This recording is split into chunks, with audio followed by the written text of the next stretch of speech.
Hi, everyone. Happy new moon in Gemini. My name is Laura. I'm your astrologer, and I coach people to get what they want out of their lives using astrology and tarot. I also run a new moon circle once a month in my community, and I'm bringing that to you virtually to see how it goes. This is the Gemini new moon. It's the perfect time to try something new. So normally I do a new moon guide that's written that I release on my Substack, but today I'm trying this video, and you can let me know if you like it. And if you do, I'll do it again.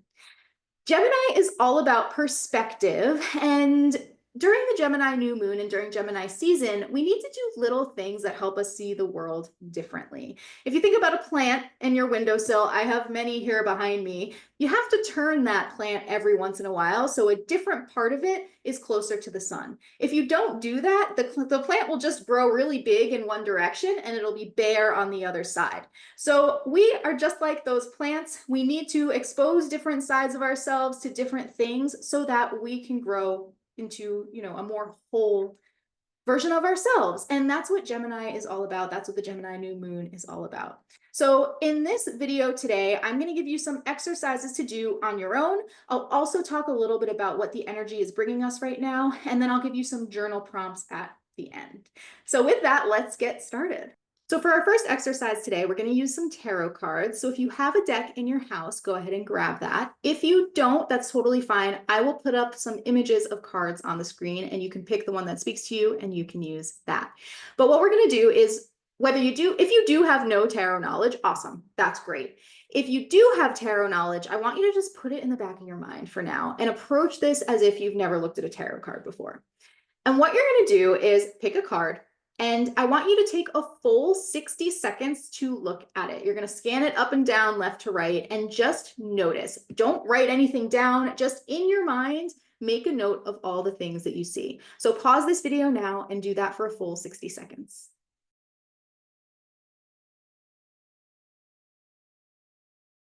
Once you've looked at your tarot card for a full 60 seconds, you're going to then write down what you noticed. And you don't have to put a name on things. You just want to write down whatever it is that you see. So a flower, the color red, you see a circle, whatever you see on the card, write that down. And you can take however much time you need to do that. So pause this video now and go ahead and write down your observations. Once you've written down all your observations, then without using any of your prior tarot knowledge, you're going to write down what you think each of those things means. Not what it means for you, but just generally speaking, what you think that symbol means. Go ahead and pause and do that now. And once you've written down what you think everything means, now you can apply that to you. So based on all of the information that you've already gathered and pieced together, how do you think that card applies to your life right now? Why do you think you picked that card? What does it say for you? Go ahead and do that now. So there's a lot of information out there on tarot. You can Google what each card means. You can Google what it means reversed, what it means in any particular situation. You also have a book most likely that comes along with your tarot deck where you can look up the meaning of that card. But that's just someone else's perspective. You've already taken a look at that card and figured out what you think it means to you, and that's enough. So this is a really good way to learn tarot if that's something you want to do. But if not, it's just an exercise in understanding your own truth or identifying your own truth. And that's something that we need to do all of the time because we live in a world that has a lot of other people in it. They're all doing a lot of different things. There's a lot of information being thrown at us all the time. And we need to figure out how we can interact with that information, how we can use it. We need to figure out what we can trust. And some of that is emotional, but also some of it is cognitive and rational. And that's what Gemini seeks to uncover. It seeks to figure out those things that can be figured out with the mind. And that's a really important developmental step. When we think about the cycle of the zodiac, Gemini season comes after Taurus season. In Taurus season, we're building roots. We're not really moving around a lot. We're going really slow. We're taking things in and we're figuring out how to stay safe in our own little world. In Taurus season, we're settling in. But in Gemini season, we're venturing out. So Gemini season is where we go out and we kind of test the waters. We learn what world we are living in, and we take those that foundation that we built during Taurus season and we test it and we see, okay, given all this other stuff happening around me, is this foundation stable? Is it giving me what I need so that I can venture out and experience the world, because we're not meant to stay in the tourist bubble forever. We're meant to go out and live and then come back to that tourist bubble when we need to. So Gemini is building on that stability. It's building knowledge about the external world, and it's building perspective. So I recently started a garden. It's something I've never done before, and I've been planting a lot of seeds, like literally of all different types, all different kinds of vegetables and flowers. And what I've noticed is that no matter what type of seed it is, the seedling that comes out always looks the same. It's a short stem with two leaves that are kind of going in different directions. And that's really important because Gemini, in addition to being about exploring, it's also about individuation. So if you look at that plant with its two little leaves, they're each looking in completely opposite directions. And if they had eyes, they would see a completely different part of the world. And together, as one plant, they have that whole experience. And this is where you get the twins. Gemini is symbolized by the twins, and you have two people who are coming from the same roots, who have a pretty similar, probably in most situations, home situation, but they're going to school, they're probably in different classes, and they're meeting different people, having different conversations, and then they're coming back together and they're sharing that information and they're learning from each other. If both of them went out and did exactly the same things together, they would have a lot less perspective. So this is where the twins kind of helps to create an image of Gemini. It's a sign that's really about exploring and then coming back and synthesizing that information. So what do we need in order to do that? We need curiosity. You need a lot of curiosity to be able to approach something without putting a label on it first and learn about it before you decide what it means. That's all Gemini energy. You also need flexibility, a willingness to go and experience something new, a willingness to see things from multiple perspectives, a willingness to have an open mind. That's all flexibility and movement. And then the last thing you need is exposure. So this is where we need to get out of our tourist bubble and out into the world, because the flexibility and the curiosity, they won't matter if we have no exposure. And so for this Gemini new moon, those are the three qualities, or the three kind of needs that you can try and cultivate. If you feel you're lacking in one of those areas, this is a really good time to set an intention to build up that muscle for yourself. And once you do that, you'll learn a lot more, you'll build your knowledge, you'll be able to ask the right questions, you'll be a good investigator, and that'll all help you reality test and figure out what this world means to you and what you need to know. So with that, let's move into our next exercise. This is sort of a visualization.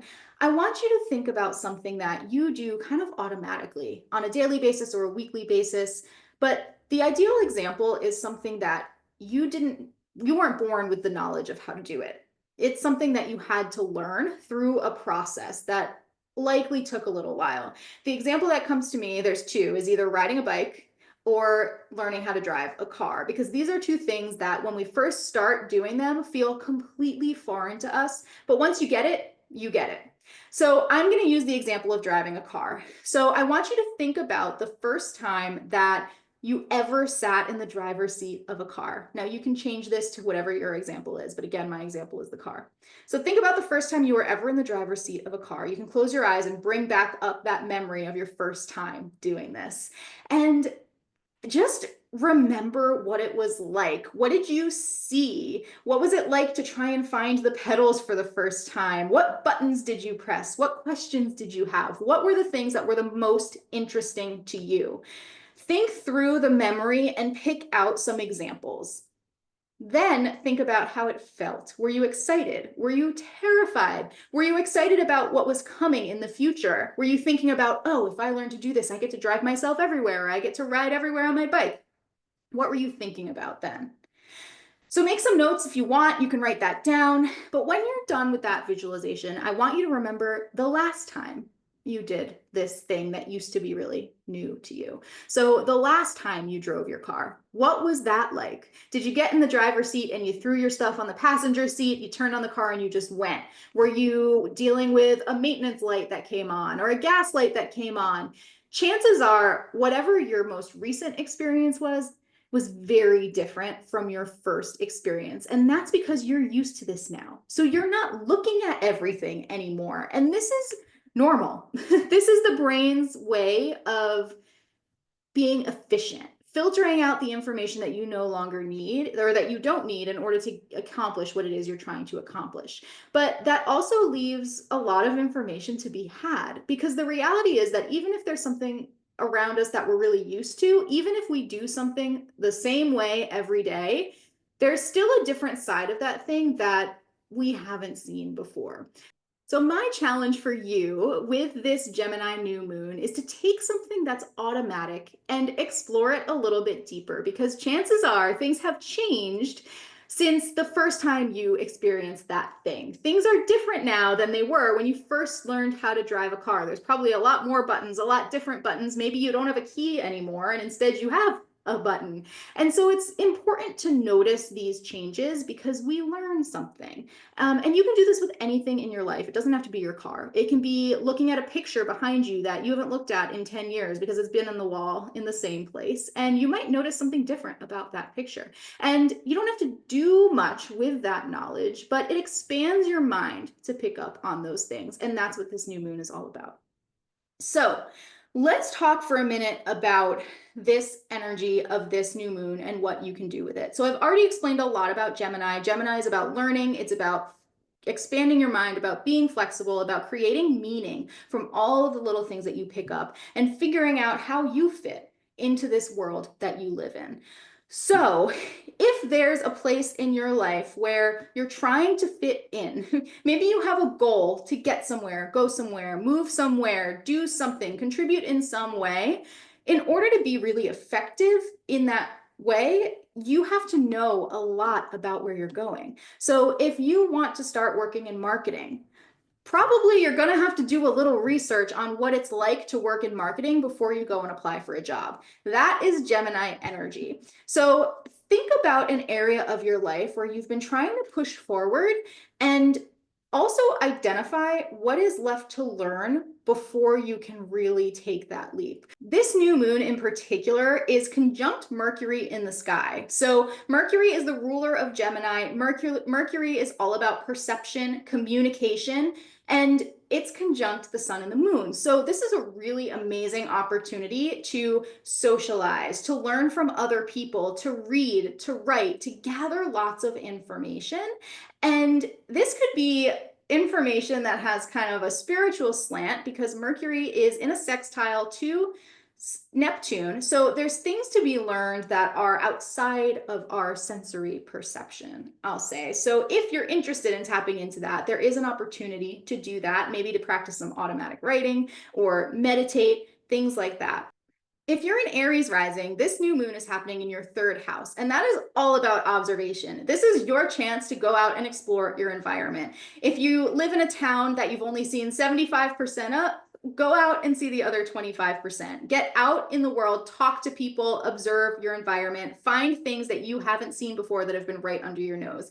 Aries rising, that's your task. If you're a Taurus rising, this is in your second house, and that means that you need to learn more about your foundation, your values. This is a really good time to go within and examine what's important to you in a really rational way. If you're a Gemini rising, this is your chance to really shine. You can kind of reinvent yourself and share your inner world, your mental capacities out with other people and be seen for what you know. If you're a Cancer rising, this is happening in your 12th house. So this is a really good chance to explore the more spiritual aspects of life, kind of start on a new journey in that way. If you're a Leo rising, this is happening in your 11th house. So this is an amazing opportunity to build your network. Find people who can help you achieve your goals. Go out and socialize. Leo rising, that's your task during this new moon. If you're a Virgo rising, this is happening in your 10th house. So great opportunities in your career, a fresh start, setting up on getting set on a new goal. If there's a job you want to move into, maybe you do want to learn about marketing and you want to move that way. This is a really good time to get started learning on that journey and pick up the knowledge you're going to need to get there. If you're a Libra rising, this is happening in your ninth house. So this is where you can kind of learn more about beliefs and ideas. You can learn more about politics. You can learn more about religion. You can learn about the things that are kind of collective experiences or experiences outside of your day-to-day. So new cultures, things like that. This is a really good chance to start learning about something that fits into one of those categories. If you wanted to take a class, if you're kind of exploring higher education, really good chance to settle on what you're going to do.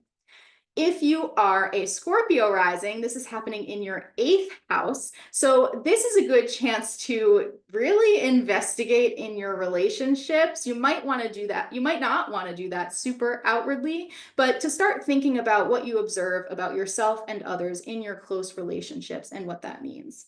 If you are a Sagittarius rising, this is happening in your seventh house. So it's actually a really good time to set an intention to meet someone new, to explore new ground in your partnerships, things like that. If you're a Capricorn rising, this is happening in your sixth house. So two really important kind of avenues that this covers. One is your day-to-day routine. You can get started on a fresh routine, learning about the things that you need to do in order to stay focused. That's one path. The other path is the mind-body connection. So ensuring that you have a balanced routine that fulfills you in multiple ways. It can be hard if you have a lot of Gemini energy in this sixth house, it can be hard to stay focused. So this is your chance to set the intention to do that. If you're an Aquarius rising, this is happening in your fifth house. So this is your chance to try something fun, cultivate some new talents that might include writing, publishing, reading, speaking. This is your chance to get started on something new in that area. And finally, if you're a Pisces rising, this is happening in your fourth house. So this is your chance to learn more about yourself, dive deep into your own psychology, also to learn about kind of your perspective towards your home. These are all things that can come up during this new moon. So I hope that helps you set your intentions for this Gemini new moon and move forward in the direction you would like to go. So to wrap this up, I have some journal prompts for you, and I will share those now. Number one, what is one thing that you've learned over the past year and how did it help you? Number two, what's one thing you want to learn over this next year and how will that help you? Number three, what is the first step you can take towards learning that thing that you just wrote about? Number four, what's one area of your life that seems to have gotten stale? Something that it's not really working for you, you're not excited about it anymore, something that's kind of feeling flat. What is that in your life right now? Number five, why do you think that part of your life is stale right now? Number six, what's one thing you may not have noticed about that situation? In fact, don't just stop at one thing. List as many as you want. What are certain things regarding that stuck situation that you're not really thinking about that someone else might point out to you? Next question, how does that make you see this situation differently? And final question, what will change when you're unstuck from this situation? Paint a picture of what your life will look like. If you've yet to come up with an intention for this new moon, that last question may help you do it. And then the follow-up is, what do you need to learn to get there? What do you need to learn in order to turn your life into that picture that you've just written about? And that's it for today. I hope you found this helpful. If you did, let me know in the comments and I may do it again. My name is Laura. I'm your astrologer. You can follow me on TikTok at Sage of the Stars, on Instagram and Substack at Sage Astrology. And you can visit my website, sageastrology.com, to learn more about what I do and book your session.